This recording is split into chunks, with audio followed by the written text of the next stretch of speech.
Nepal's Gen Z protest. Now, the movement here has now proposed former Chief Justice Sushila Karki's name to serve as the country's interim Prime Minister, and this is according to the Secretary, and she was in fact the Secretary of the Supreme Court Bar Association.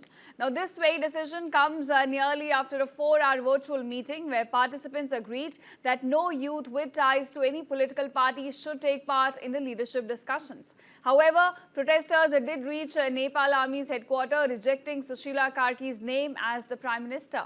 In fact, Karki, who has no political affiliation, was chosen for her neutrality and credibility. If you look at her profile, she is the former Chief Justice of the Supreme Court of Nepal and also the only woman in the country to have held that post. Now, this demand by the protesters comes in the wake of the Gen Z-led anti-corruption demonstrations. Remember, it spiraled into violence after a proposed social media ban in the country. In fact, in this violence, at least 22 people were killed, thousands have been injured. And this as demonstrators clashed with the security forces on Monday, setting fire to Parliament House, the President's office, Prime Minister's residence, and also party headquarters and homes of senior leaders. So this is essentially the damage, the destruction that the protests in Nepal have left behind.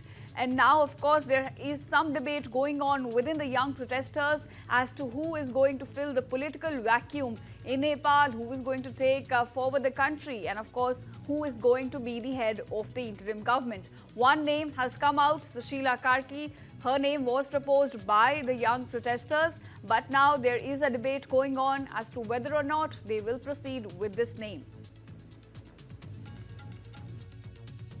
Heard that the Gen Z Discord has decided to propose or nominate the name of Sushila Karki for the premiership.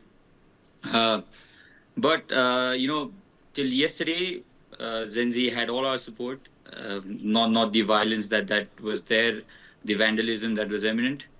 But my position today, being a young leader of Nepali Congress, is you cannot put this constitution in the litter, in the bin, and decide anything as such, right? So our bottom line today is Article 132B of our current constitution does not allow the former Chief Justice to be a Prime Minister.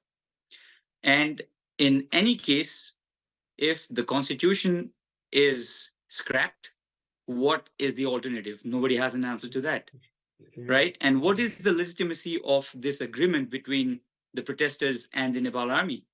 We still do not know this. So my position today is, as per the constitution, Sushila Karki is not eligible to lead this government. That's the first point. The second thing is, if Gen Z wants somebody new, I think what they can do is they can figure out somebody from the current parliament. Remember, this is not an illegitimate parliament. This is a legitimate elected parliament. So if they're not happy with the biggest parties, what they can do is they can figure out somebody like a Prem Sewal, who is a single man parliamentarian in the parliament. No, I understand Sachin, I understand the point you're making. But then if you look at what happened in Sri Lanka, even they were duly elected.